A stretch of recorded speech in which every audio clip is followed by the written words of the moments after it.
नावाचा एक युवक आहे, दादा इंगळे. त्याची काल रात्री एक क्षुल्लक कारणावरून त्याची हत्या करण्यात आली. आणि जे हत्या करण्यात आलेलं तो व्यक्ती आईस्क्रीम विकत आहे. 20 रुपयाचं क्षुल्लक कारण आहे. 20 रुपयाच्या क्षुल्लक कारणावरून त्या मात्र युवकाला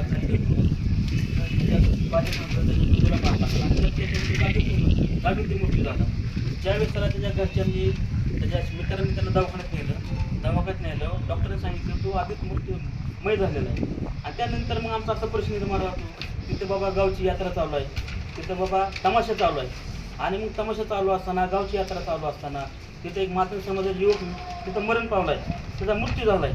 आणि मृत्यू झाला आहे तरी तिथं त्या कमिटीचे कोण सदस्य येत नाहीत, गावचे सरपंच येत नाहीत, उपसरपंच येत नाहीत, कोण बाबा तिथं गावचा जो कोण पोलीस पाटील असतो तो तिथे येत नाही, तिथे प्रत्यक्ष ठिकाणी येत नाही. म्हणजे यातून काय समजायचं, केवळ मातंग समाजाचा व्यक्ती आहे, त्या ठिकाणी जर दुसरा कुठला समाजाचा युवक असता आणि तो जर मिळाला असता अशा प्रकारे आता यात्रा बंद पडली असते.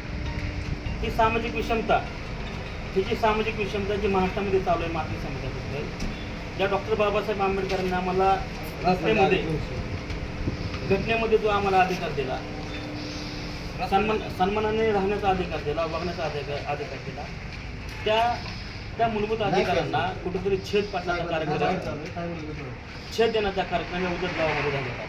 आणि म्हणून आज आम्ही वाचनगर पोलीस या ठिकाणी मातंग समाजाचे नेते केट्याप्पा जाधव, तसेच केदारभाऊ पाटोळे, अजितभाऊ इंगळे, सागरभाऊ भिशे, आपले सरपंच, आम्ही बोजगावचे सरपंच, आम्ही सर्व या ठिकाणी आलो. साहेबांना आम्ही घटना सविस्तर सांगितली, कशा प्रकारे मातंग समाजाच्या युवकाला मारहाण झाली, कशा प्रकारे त्याचा मर्डर करण्यात आला, ही घटना आम्ही सविस्तर आम्ही साहेबांना सांगितली. तिथली सामाजिक विषमता आम्ही साहेबांना सांगितली, कशा प्रकारे बाबा त्या ठिकाणी जर दुसऱ्या जातीचा माणूस असता आणि तो जर मिळाला असता, आता गावची यात्रा बंद पडली असती, तिथं तमाशा झाला नसता. आणि सामाजिक विषमता आता आम्ही कशी खपून घ्यायची? ज्या छत्रपती शिवाजी महाराज, शाहू फुले आंबेडकरांचा आपण महाराष्ट्र म्हणतो, त्या पूर्वी महाराष्ट्रामध्ये अशी घटना घडली जाते आणि तिथे यात्रा चालू होती, ही म्हणजे ही एक अतिशय निंदनीय गोष्ट आहे. आणि म्हणून आम्ही या घटनेचा एक मातंग समाजाच्या वतीनं आम्ही या घटनेचा निषेध करतोय. या ठिकाणी पोलिसांनी तर BNS कलम 302, BNS कलम 103(1)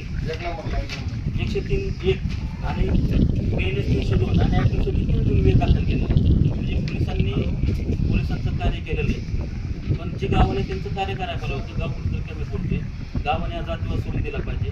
आज या लाईव्हच्या माध्यमातून हेच मी त्यांना सांगतोय, या लाईव्हच्या माध्यमातून महाराष्ट्र सरकारला, देवेंद्र फडणवीस साहेबांना सांगतोय की महाराष्ट्रामध्ये मातंग समाजावर खूप अत्याचार चालू आहे. या अत्याचार कुठं बंद पडले पाहिजे.